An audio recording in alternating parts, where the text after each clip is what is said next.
कलयुग में तेरे बाद में अनेकों राजा होंगे।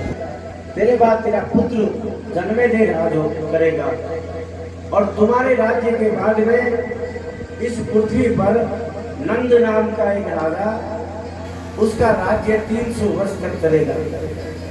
उस नंद के राज्य को चंद्रगुप्त नाम का एक राजा उखाड़ फेंकेगा और चंद्रगुप्त पूरे पृथ्वी का शासक हो जाएगा। चंद्रगुप्त के बाद में अशोक इस पृथ्वी का राजा बनेगा और उनके बाद में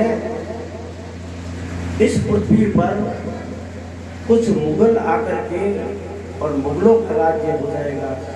उन मुगलों का शासन इस पृथ्वी पर लंबे समय तक रहेगा। जब मुगलों का शासक आएगा तो विधर्मियों के द्वारा सनातन धर्म का लोप होना शुरू हो जाएगा और उन विधर्मियों को, उन मुगलों को बाद में आकर गोरे लोग आएंगे और गोरे लोग उन मुगलों को शांत करेंगे।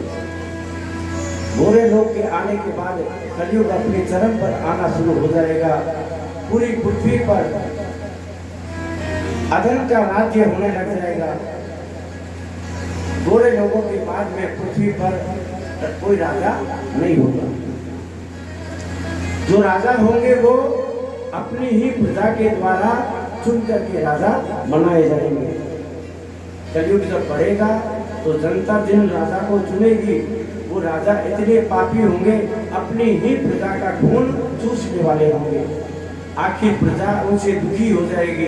एक दिन ऐसा आएगा इस पृथ्वी पर प्रजा अपने राजाओं को मारने के लिए दौड़ेगी। राजा अपना राजपाट छोड़ करके और भाग जाएंगे। पृथ्वी पर कोई राजा नहीं होगा, कोई प्रजा नहीं होगी। लूटो खोसो खाओ यही पद्धति हो जाएगी।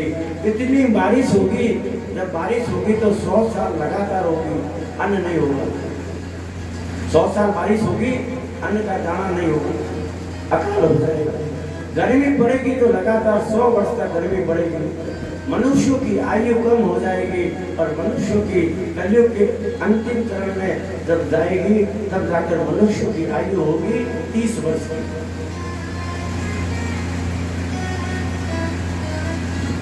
अपने एक कहावत सुनने आवे 9 वर्षीय नौनी जने कलयुग एंड हो सी।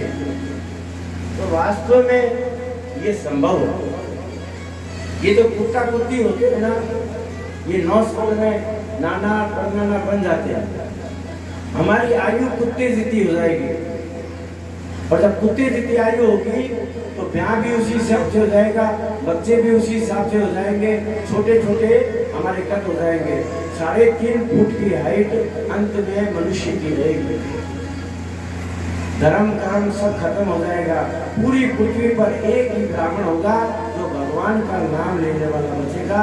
बाकी भगवान का नाम लेने वाला पृथ्वी पर कोई बचेगा नहीं। सब तरफ अधर्म का राज्य हो जाएगा। प्रजा त्राई त्राई करने लगेगी। उस समय प्रजा उस ब्राह्मण के ऊपर निर्भर हो जाएगी।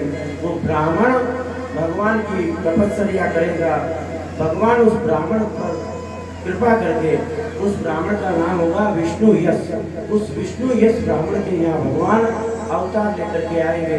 कलयुग जब प्रारंभ होगा, जिस समय चंद्रगुप्त नंद इत्यादि का साम्राज्य होगा, भगवान अवतार लेकर उस समय आएंगे। बुद्ध अवतार लेकर के कलयुग में 2 अवतार भगवान कलयुग में लेंगे। पहला बुद्ध का और दूसरा जब चरम होगा उस समय विष्णु यश नाम के ब्राह्मण के यहाँ भगवान कल्कि के रूप में अवतार लेंगे। बोलिए कल्कि नारायण भगवान की। जैसे ही भगवान कल्कि के रूप में आएंगे, भगवान आते ही सब अधर्मियों को, विधर्मियों को अपने तलवार से सबको मारना शुरू करेंगे।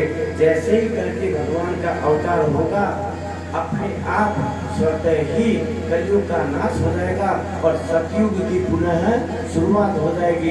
जैसे ही सतयुग की शुरुआत होगी, जो मनुष्य अल्पायु थे सारे दीर्घायु हो जाएंगे। जिनमें बुद्धि नाम की चीज खत्म हो जाएगी, वो महान बुद्धिमान बन जाएंगे और सतयुग वहां से प्रारंभ हो जाएगा। ये मैंने तुम्हें कलयुग में आने वाले समय कलयुग का अंत होगा उसकी व्याख्या बताइए। अब